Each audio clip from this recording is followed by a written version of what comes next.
Bonsoir à tous, bienvenue dans votre journal. À la une ce soir, à Sorigny, un corps découvert au fond d'un puits.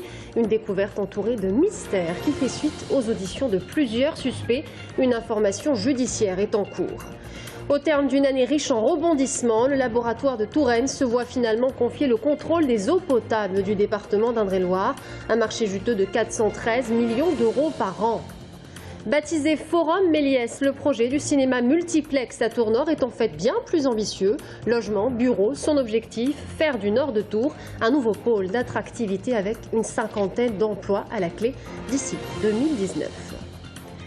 Bonsoir à tous. Un cadavre retrouvé au fond d'un puits à Sorigny hier soir en Indre-et-Loire sur un terrain désaffecté, celui d'un ancien restaurant bordure de la route départementale 910. Un corps qui aurait été découvert par les gendarmes suite aux auditions de plusieurs suspects. Les précisions de Brian Bock. C'est au bord de la RD 910 à la sortie de Sorigny, sur ce terrain d'un ancien restaurant désaffecté qu'a été retrouvé hier après-midi le cadavre d'une jeune femme. La brigade criminelle de la gendarmerie de Tours aurait retrouvé le corps grâce au témoignage de 2 personnes. Les enquêteurs travailleraient sur une affaire de disparition inquiétante. Le corps retrouvé au fond de ce puits pourrait être celui d'une prostituée. D'après nos informations, la mort pourrait remonter au mois de février dernier. À l'heure actuelle, on ne sait pas si la victime a été tuée sur place ou si le corps a été amené à cet endroit pour y être caché. Le parquet de Tours a été saisi de l'affaire, mais le procureur s'est refusé à livrer toute information. Arnaud Montebourg en visite dans le Loir-et-Cher à la chaussée Saint-Victor. Le ministre du redressement productif s'est rendu cet après-midi sur le site des laboratoires Chiesi, une entreprise spécialisée dans le packaging des aérosols. Accompagné, vous le voyez, du préfet Gilles Lagarde, il a inauguré une nouvelle ligne de production. Un laboratoire qui se porte bien alors que les plans sociaux se succèdent en France depuis le début de l'année. Le ministre a rappelé le dispositif mis en place par le gouvernement pour améliorer les coûts de production des entreprises. 40 à 50 emplois pourraient être créés sur ce site d'ici 2015.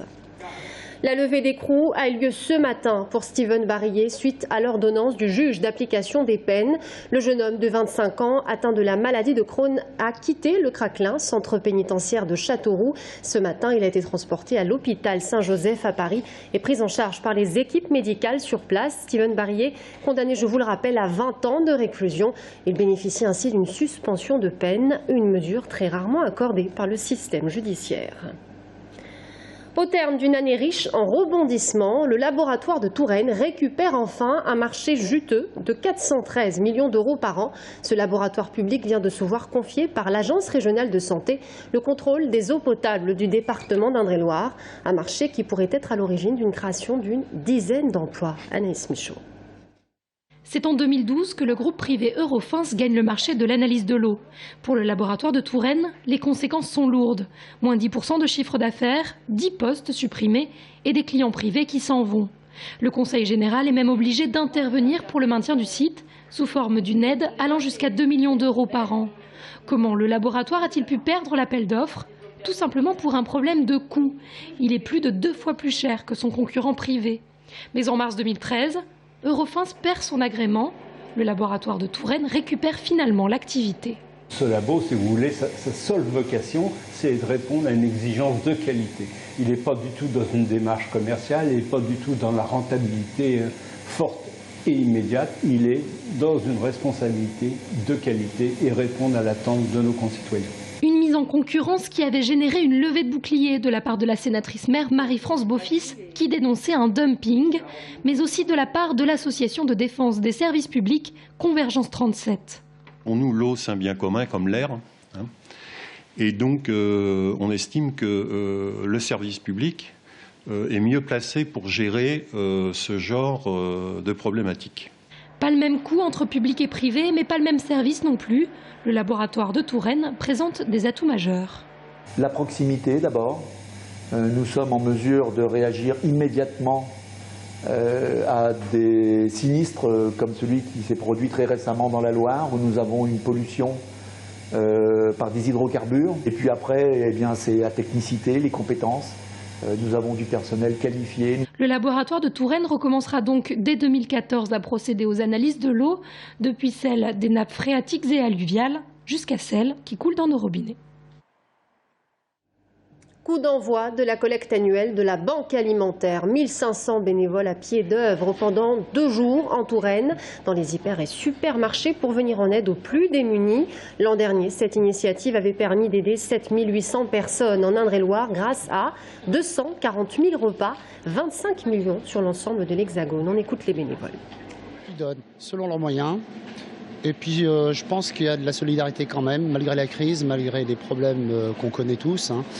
Les gens donnent et puis ils sont contents de donner. Je n'ai pas beaucoup d'argent, mais bon, je donne un petit peu quand même.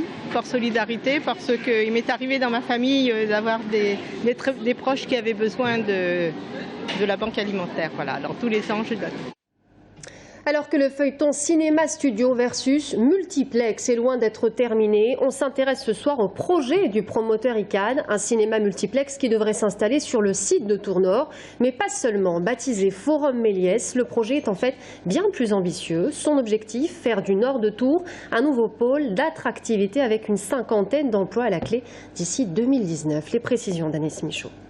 Le Forum Méliès, ce sera ici, sur 25 000 m² de terrain, dont l'ancien site du magasin Métro, à l'angle des rues du Colombier et de la Prelle.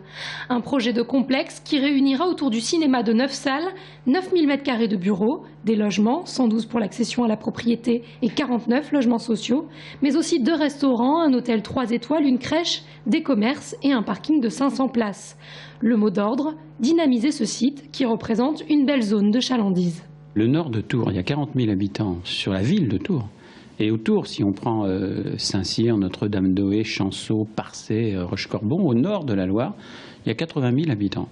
C'est une partie de la ville qui avait été ignorée et qui finalement doit pouvoir vivre. Et c'est une partie de l'agglo qui doit avoir aussi les mêmes équipements. On est à 100 mètres du tramway.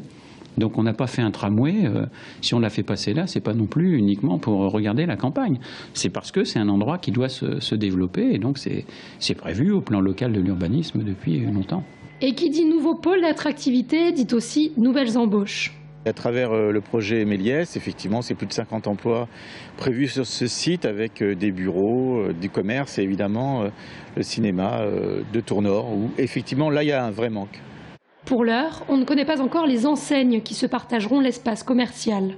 C'est une zone commerciale de 600 m² qui est tellement, si vous voulez, scindée en plusieurs parties. Donc c'est vraiment des enseignes liées au cinéma, liées aux loisirs, liées aux services qui sont proposées là. Je crois que ce n'est pas une nouvelle galerie commerciale qui s'implante en ville. L'aménagement du site revient au promoteur ICAD qui avait gagné l'appel à projet en mars 2010. Les permis de construire ont été déposés en mai 2013 pour une ouverture du cinéma prévue début 2015 et l'achèvement complet des travaux à l'horizon 2017 ou 2018.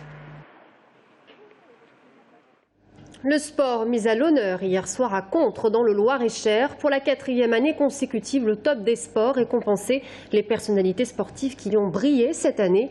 Engagement, handicap, on ne parlait pas uniquement de prouesse sportive hier soir.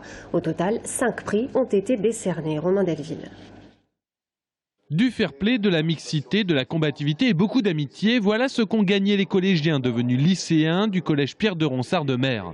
Quand ils ont gagné le titre de champion de France UNSS d'Ultimate Frisbee, c'était le fruit d'un gros travail collectif, mais pas du labeur, le plaisir d'être ensemble pour réussir. On a passé tout le début de l'année à s'entraîner tous ensemble pour pouvoir bien acquérir le bon niveau collectif. Et c'est vrai que côté humanitaire, on a vraiment adoré ce tournoi. Et même des fois encore en ce moment, quand on en reparle, quelques frissons de plaisir.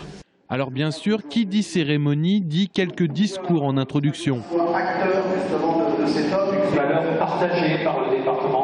Et puis c'est le moment de recevoir le trophée. Le top du sport des collèges récompense le travail des profs de sport aussi, des enseignants qui voient dans cette pratique, l'Ultimate, une certaine idée du sport dans le respect des partenaires. Avant je faisais de l'athlétisme et ce que j'aime bien dans ce sport c'est qu'on peut courir et lancer en même temps et enfin j'adore ça quoi. Son surnom, c'est le monsieur athlétisme du Loir-et-Cher. Fernand Pelletier, 68 ans, a reçu le top du sport de l'engagement 2013. Homme à tout faire dans son club de Vineuil Sport, cet entraîneur singulier a formé 3 athlètes qui ont participé aux Jeux Olympiques. Pas de recette miracle, beaucoup de travail encore une fois et une capacité d'adaptation entraîneur-athlète. Il faut quand même que les gens se sentent bien, soient passionnés et puis s'entendent bien ensemble, que ça se passe dans une bonne humeur. Pour faire avaler, on va pas dire, c'est pas le mot la pilule, mais pour faire avaler mieux les efforts, il vaut mieux que ça se passe avec un peu de musique, des mots agréables et quelques bonnes blagues. Je pense que c'est essentiel.